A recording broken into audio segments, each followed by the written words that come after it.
Welcome to Building People, Companies, and Careers, brought to you by AccruePartners. I'm Amy Pack. And I'm Patty Comer. We're your host on this journey through the vibrant business landscape in the Queen City. This podcast is an extension of our mission statement at AccruePartners, where we have spent over 20 years fostering connections and building relationships. Whether you're a client, candidate, or business influencer in Charlotte, this podcast is for you. We are immensely grateful for your support throughout our journey, and now through this podcast, we're excited to share the stories that have defined our path. So let's dive in. Let's do it. Welcome back to Building People, Companies, and Careers. I'm your host, Amy Pack. At AccruePartners, we are passionate about bringing together clients, candidates, consultants, and thought leaders in the community, Charlotte, the Carolinas, and beyond. Today, I'm thrilled to have with me Todd Buelow, co-founder of Dualboot Partners. Todd, you've been a part of multiple ventures in multiple organizations and a founder of 3 companies. Tell us a little bit about your journey. Yeah, sure. So I'd like to say I was a little bit of luck in the process. So I graduated college in 1996, which was right at the boom of technology. Right. We had, if you remember, ASP was a big thing, and now SaaS, and ended up getting a job out of Penn State, where I went. We are Penn State. And I got a job with a software company, even though I was a supply chain major. Oh, nice. So I was a supply chain major that didn't know technology. And a company down here, a company called Medisys, run by a gentleman, Patrick Tian. I don't know if you've met him before. No. Successful entrepreneur in town. Took a risk on me. The first client I had, the product didn't work very well, so I had to learn how to fix it, and that's how my technology journey started. 1999, ended up starting a company called eLogix with a gentleman named Travis Parsons. Travis was the original founder. I was the second employee of that company. And we ended up exiting that company. And then in the interim, my wife and I actually started a baby products company called Bella Tuno, which is baby products accessories. Had nothing to do with technology, except I ended up building the entire inventory management system in the back end for her. Supply chain. Exactly. An Access database, if you remember Oh, Access yes. databases. Funny story on that, too. We needed an e-commerce site, and I ended up doing landscaping work in exchange for a friend of mine, Brian Moran, building our e-commerce site. Gotta love So it. bartering at its finest. And his backyard looks amazing to the point, so if anyone needs any landscaping help, We know who to call. I'm there.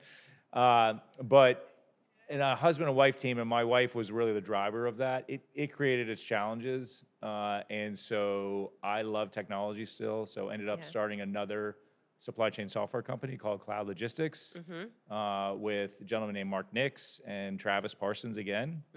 Built that up, and we ended up exiting that. And then that rolled into something that I identified with my current business partners, Ben Gilman and Daniel Dela Cruz, who are the co-founders of Dualboot with me. We recognized the issue with finding labor and talent in IT. And also most of the so we're a software development company. Now we use the term focused on AI because that's required. All things AI. Exactly. But we recognized at the time we started Dualboot, there were 16,000 open IT positions in the state of North Carolina. Wow. And so we as entrepreneurs were having a hard time finding technology development. And one of the companies that acquired one of my previous companies did development all around the world. And I ended up helping run those product teams. Ben Gilman also was running a lot of teams that way. And we're like, wait, there's talent. And there's talent in the US, but it's really expensive talent. Right. But there's talent across the world. So why don't we start bringing that talent together? And that was really the genesis of Dualboot from there, was solving the need that we had of not being able to find talent. We, again, when I use the term luck, COVID actually was probably one of the best things that happened to us as a company. Because if you remember in COVID, every company had to become a technology company. Right, overnight. Overnight. And so the rates of 16,000 people looking for IT positions boomed to 52,000 in the state of North Carolina. Wow. Very quickly. So all the sales that were happening for us were like, people would be like, hey, we need help. And for me, I'd spent 20 years building a network in Charlotte. So a lot of people knew me as someone that could help on technology. So they didn't have the ability to go meet people at coffee. They didn't have the ability to go to restaurants. So there wasn't really much competition outside of people coming to me and be like, hey, someone said you're a good person and we should do work. I'm like, yeah, I am a good person.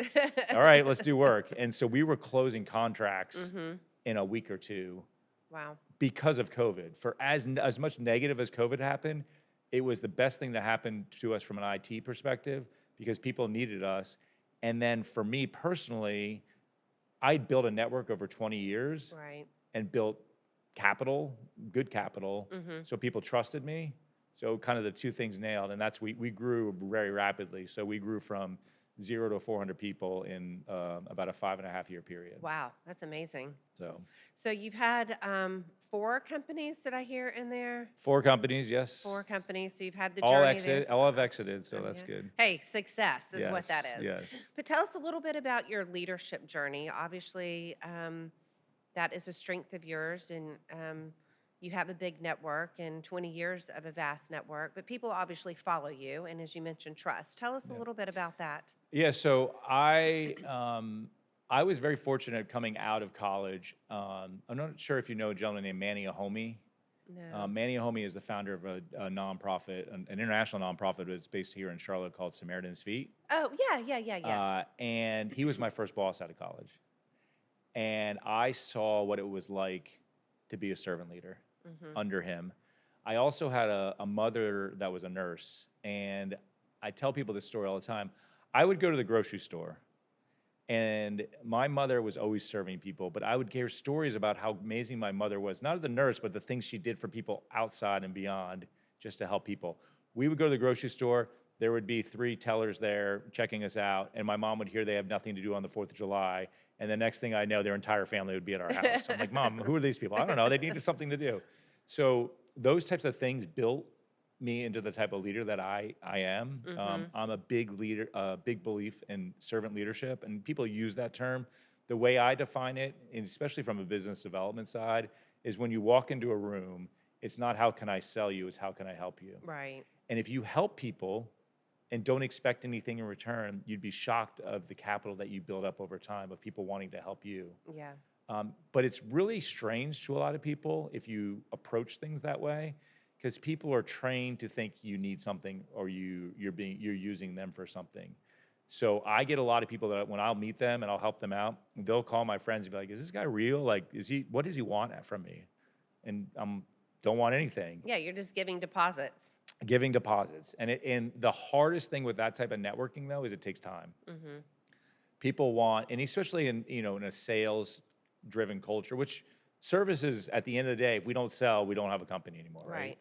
And people want quick wins, but those wins take time. And so for some business development and marketing leaders, they want to take the shortcuts and like, what are the quick wins we can? It doesn't work that way. With what you guys do in staffing and things like that, how many staffing companies are there? Right. How many software development companies are there? And at the end of the day, the relationship is what drives The outcome. But then, of course, you need to have a good execution team behind you, right? Which you all have a great execution team. We have a great execution team. But the relationship is what gets people to build the trust, which then allows you to even be able to execute for them. Yeah. Great story. And hearing about your mom being a nurse. Yes. And I'm sure that created some fun memories. So I guess pivoting to the technology side, we've talked about your journey, leadership. You've always had this technology component in your organizations, even you're behind the scenes in your wife's baby products company. But now the world is taking us in a different place with all things AI. And talk to us a little bit about where you see that going, what's taking shape on the data governance side, and what's needed on the IT infrastructure side as we have all these emerging technologies. And there's coming about, and there's a lot of talk about what that's going to do for businesses, what it's going to do for jobs. Yep. Yeah, it's a fascinating time. You and I were a part of an event the other night where it's a scary time. And one of the gentlemen there was like, I tell my 14-year-old there are not going to be any jobs and you need to only work on your relationships. I'm like, man, I hope that 14 gets some serious therapy going on right now because that's a scary world to be in. I think the way I view AI, it's another tool in your toolkit. You need to learn it. And when I say that, there's two types of AI. There's business use of AI, and from a software side, there's developers using the tools to make them more efficient. Right. So for me, for a developer, it can be a scary time because you're having to learn a new tool, but it's no different than learning another language, right? So when I say language, like Java, not French, Spanish, Yeah. and so it's those developers that are accepting and learning these tools are exceeding, and they're able to scale unbelievable. Yeah, quicker, Like for faster. us, in the past, like to create a minimal viable product for a startup, it would cost you $1 million to $1.5 million, somewhere in there. Now you can build the same product for 150, if not cheaper, and you can do it by yourself. In Right? a shorter time In period. a shorter too. time Yeah. period. But what I find fascinating is around the governance and security. And again, I go back to the conversation that we had at the event last week this week with there was a bank person there, and they said, yeah, for any products we get into market, we have to have a 6 to 12-month audit before we can even get there. I think those landscapes are going to get disrupted very quickly. However, what's interesting, I think there will be some event that happens on security or governance that's going to throw this thing into a whole nother level. I don't know what it is.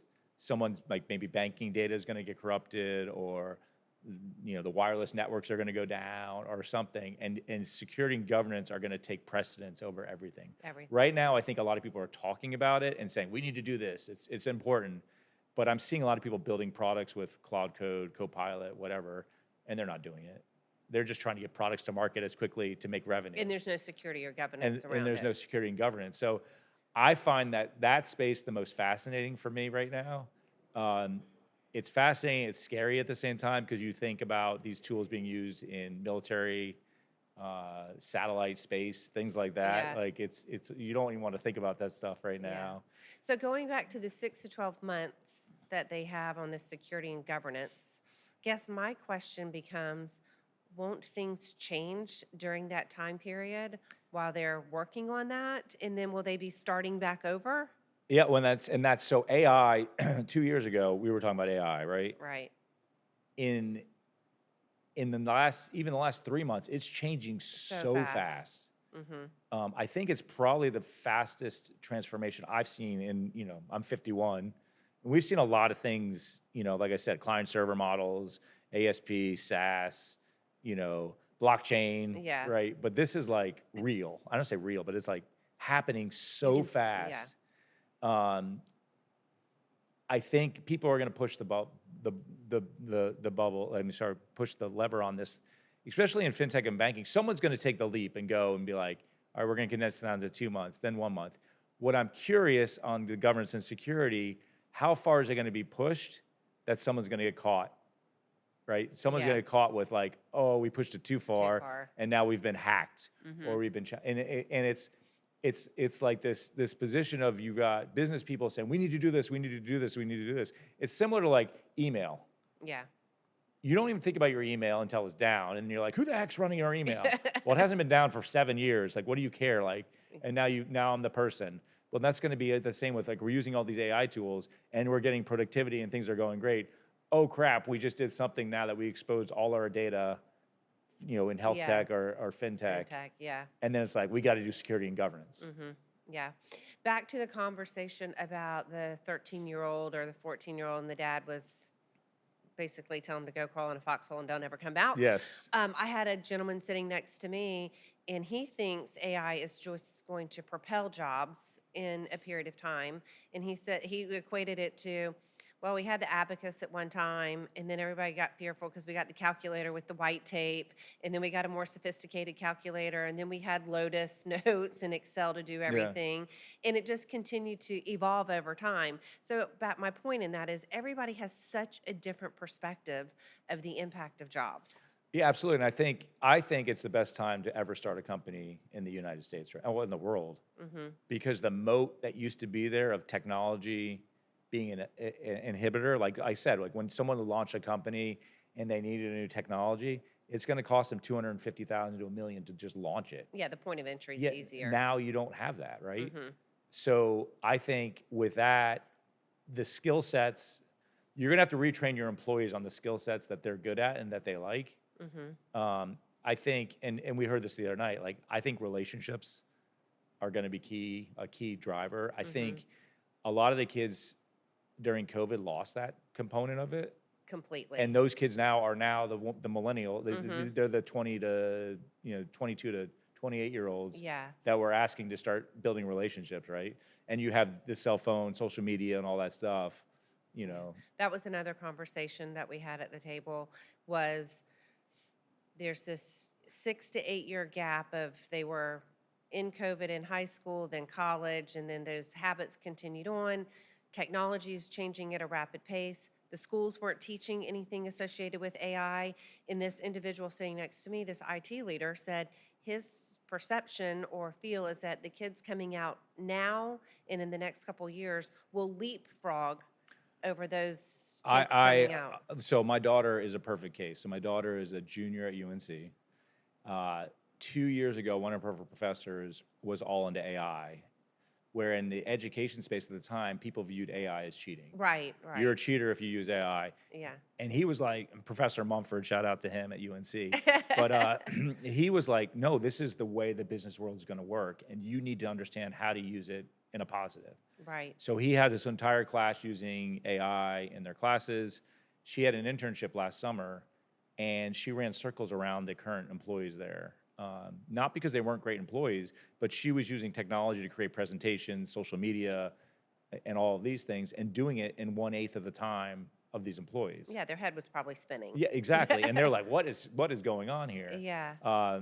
And so she is a perfect example of what you're saying is the kids that are in college, if the colleges are embracing it, are going far ahead, are going to be leapfrogging people like us that are like, I don't even know what to do right now.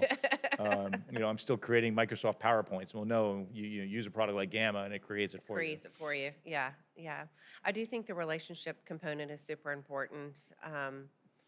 They've got a lot. Those two things converging together are critical. They are. And what people don't realize is, well, I feel experiences make your life. And the way you experience things is through relationships. So a lot of the interesting things that I've done over time is because relationships I've built have led to amazing experiences. Right. So, for example, this year I had the opportunity to go to the Super Bowl for free. And people are like, you're so lucky. Well, no, it's because I built a relationship with someone, not associated. I didn't know they had Super Bowl tickets at the time. And that led to, the way I did it was through a nonprofit. So I did a lot of nonprofit work. There was one gentleman that had tickets, but another gentleman, they play in the NFL. They were football players. So they're like, hey, if you get out here, we'll open the door to different things because you've helped us. Right. But those are all experiences built on relationships. And I'm a firm believer is like experiences are what drive people to wake up every day. Yeah. The experience may be I want to be an entrepreneur. The experience may be I want to be a great parent. Whatever that experience is, AI can't replace that. No, they can't. What it can do is make your life maybe more enjoyable. Maybe you don't have to clean your house now because we have an AI robot going around, or maybe you don't have to do your laundry anymore. So it gives you more time to focus on the experiences that you enjoy. Yeah, great analogies there. So what advice might you give entrepreneurs, other leaders of companies that are struggling from a technology perspective, AI perspective, to get comfortable with the environment that we're in and to work to propel business? I think it's a time to be humble. You don't know everything because you can't know everything. It's happening so fast. So start associating yourself and surrounding yourself with people in that space. Even the event that we went to the other night on AI, like I learned something just sitting there and absorbing and listening, right? Yeah. I also, though, I think the interesting thing about the entrepreneur journey is, and it's similar, we were talking about kids and stuff, like you don't always know the real story. Because an entrepreneur, and even anyone selling something, is always going to tell you the rosy side of it. Right. And so I think it's important for you to create a meaningful relationship with people, to hear the real side of what's happening. And again, I'm going back because I think I have a daughter in college, but I have daughter's friends that go to University of Tennessee. And I have another friend's kids go to somewhere up north, John Hopkins. And the John Hopkins kid is watching the University of Tennessee kid have this amazing time on social media because they're at college game day for football. They're going to the football game. So the John Hopkins kid is like, my college experience is miserable. Well, you peel back, that kid is just Tennessee is putting their highlights. They may or may not be learning a lot in school, where the John Hopkins kid is learning how to change the world through medicine, right? And that's the same thing with entrepreneurship. It's like we're comparing ourselves to something that is not reality. Yeah. And if you have true mentors, they will tell you what reality is and the hardships. And everything behind it. Everything behind it. Well, I love the analogy. You keep going back to the relationships. I did an engagement yesterday for a company here in Charlotte. It was all on relationships, and we talked about AI and what the organization was experiencing. There's a lot of change in the external environment that are impacting the internal, and we were talking about relationships, and without them having internal relationships across with cross-functional teams, they weren't going to be able to advance the organization. Yep. Well, and I think people use the term relationships and don't necessarily always understand okay, I understand the relationship. I think the key with a relationship is listening to people and then the follow-up. Right. And what I mean by listening is listening to the things. So you and I can sit here and talk about AccruePartners, and I'm sure that's a big passion of yours. But another big passion of yours, I haven't met you that, but it could be, we'll just say golf. You love golf. Well, if I know that, and I know you're super passionate about golf, when I am at a golf event or something like that, the follow-up is, hey, Amy, I'm thinking about you. I'm at the Masters right now, or I'm at this golf course. How are you doing? That's creating a relationship and a follow-up that's intentional. Right. You may never respond back, by the way, but you're gonna remember I text you. Or in most cases, what happens to me is that you end up responding back. Oh, hey, Todd, how you doing? How are things going? And I'm like, great, how you doing? Well, ironically, I was just thinking, we need help on finding, some software development. Can you help us out on that? Yeah. Oh, yeah, sure. And then so a follow-up about something not even business-wise ended up being a transaction for business. Yeah. And people the follow-up is what people miss all the time, because most of the follow-ups they view as transactional. Well, they make it transactional. Yes. Yeah, they're not thinking broader. And they don't listen to the keys of the things. And that's like a good person at networking can look at a room or anything and find something to connect with you about. Yeah. And then once they find the connection, then they have the thing to nudge them to follow up at some further point. Right. Otherwise, it's I meet you, we have a great time at the AI dinner, and then we never talk again. Yeah. I do find that the younger generation, if you will, has a hard time with that because of the lack of curiosity in the conversations, because call it the cell phone or whatever, they're just always so reliant on that. Yeah. I am hoping that AI will change some of that, because you have to be a little bit more curious in your prompting to get the output that you're looking for. But I do know that I hear it from our clients, and we struggle with it sometimes internally, is that curiosity to stay engaged without just being transactional and checking a box. Yep. Well, and interesting, like for as bad as social media gets kind of a rap, there was a company called Zaps. Do you remember Zaps? Tony Hsieh. They were a shoe company. Oh, okay. Yeah. And at one point in the corporate world, it was like, we can't allow Facebook into our employees using it. They're going to waste time. Well, Tony Hsieh flipped it and said, I want them on Facebook because I want them connected on Facebook, and I want them to see the other side of what these people are doing. So you and I might struggle in a business, but then we figure out we both love rock climbing. Right. Because you're on Facebook and I see you're rock and climbing. there's a connection. And then we create a connection, and then we start working better together. Yeah. There's an interesting dilemma on the whole social media side. But if, again, back to the relationship, if I know something that drives you and you're connected and we have a similar connection, or even if we don't have the connection, but I'm out in Wyoming and I see someone climbing a rock and I take a picture like, hey, Amy, I'm thinking about you. Like, I know you love rock climbing. That's the intentionality that starts moving forward. The connection is the key.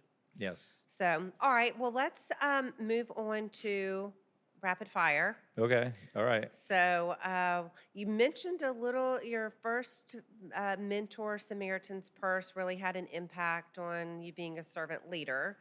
But I'm curious, would that be your best boss mentor, or who would? No, I mean, I've been fortunate along the journey of life in each season, I've had someone that has been a good mentor, either on the personal side or the professional side. And I think that's why it's important to always keep your mind open to the people you surround yourself with. At one season, it could be a pastor. And at another season, it could be a business person that you're trying to go raise money and you need advice on that. Another season, it could be your family, a family member on that. So I think I don't have necessarily I would say one mentor. I've had people that have shaped me through the generation. Actually, I would say one of the biggest things that shaped me was I was a late bloomer in life. So I was in high school 5'2". I have a hard 110 time pounds. believing that. True. I graduated high school at 5'7", 140. I'm now 6'3" and too heavy. But through that season of life, when I was 5'2", 5'7", like I was often picked on because I was the smallest kid. And ironically, I grew very rapidly in college that I was able to walk on for a season at Penn State football. And I got to see how people treated you as a Penn State football player and not as a, a 5'2" kid. Right. And I still remember there was this girl that I really liked. She wanted nothing to do with me. And then once I got onto I stayed on the football team. It was a very brief season. They realized I really sucked at football. So I ended up playing rugby after that. But this girl loved me after that. And I'm like, nothing changed. Like I'm the same person, but now I have this clout. Yeah. So that period of time was eye-opening to me because I've got to see what it was like to feel underappreciated and undervalued. Yeah. And then I got, now you have the status. And now what it was like from a lens of being, because you have the status and how people treated you. Best kind of 5 years of my life. And I think for a lot of kids, what they don't realize, going from middle school to high school is a change. High school to college is a change. Right. College to the business world. You're learning so much in a rapid amount of time that a lot of us as adults, we don't necessarily learn. But looking back, you're like, oh my gosh, Yeah, you don't know it that in was the forming moment. me, and I didn't realize that was happening. Yeah. So There's a lot to be said for that. What is one saying that you're known for? Your net worth is your network. I love it. I knew it was going to be something around Yes, relationships. yes, So your yes. net worth is your Your network. Yes. Love it. I might have to steal that. I think it's been I stole it from someone else. Okay. So. Well, I'll still give you credit for Yes, it. thank you. And what is your favorite lunch or dinner spot? Geez. I mean, it's kind of lame, but Chipotle, but. That's okay. Ben that you met, that's his favorite place too. But, yeah, I like Alexander Michaels. Okay. Is Oldie but goodie. oldie but goodie that I used to live uptown. Okay. Great place up there. I'm big around experiences at the restaurants. Like the Alley Mike's, when you walk in there, it just feels like you're kind of taken back in time. It reminds me of an old tavern type place on that front. Yeah, well, great. Ilias Noches is a great place. But Yeah. Ilias Noches is great. The food is good, but Stratos that runs it makes the difference when you walk into that place. And so, again, I'm back on the restaurants. I'm all about the experience and the place, but then the person when you walk in, how do they make you feel? John Love at Red Rocks is another example of someone. You walk in there and he gets it. Yeah. I don't know if you've met John. Yeah, or I've not, met John But the before. menu is all after famous local Charlotte Very people. personalized. Yes. Yeah. Yes. Do they have something on the menu after you? No, I'm not that big We'll time. have to work on They Manny that. Homie from Samaritan Street, they do though. Oh, okay. All right. So. We'll have to get that relationship with John so we get you on the menu. Okay, great. Well, hey, it's been an absolute pleasure learning a little bit more about your journey, the impact with technology, and the journey that you've seen with technology over the years. And I always love hearing you talk about relationships and the impact of that. Good. And I'm excited to be on the panel. Yeah. April 30th, right? April 30th, the IT panel that you'll be moderating for AccruePartners. And anyone in the senior IT should plan on attending because we have John Stewart, one of the fastest growing technology companies, not only in Charlotte, but in North Carolina, but in the country. Right. Will be on. We have the Scout, who's brand new to our Exciting city, brand. coming in to town. Duke Energy, Sunbelt Rentals, and then now this person's going to feel bad because we forgot that. Who was the last one? It's not. Oh, USAA. How do we USAA. get the banking? I'm sorry, USAA. Your banking is great and financial. But so we have a lot of different perspectives around security and governance, but from a startup that is rapidly growing to a legacy companies like a Duke Energy, a USAA that have been here, to Scout that is frontier driving on that side, driving, no pun intended on that side. But so it should be an exciting time, great networking. Yeah, it'll be great. And you have to hear me talk very little, which is good. No, we appreciate it. Your insights and the questions will set the tone. Yes, well, So. thank you. Well, thank you for having me. Thanks, Todd.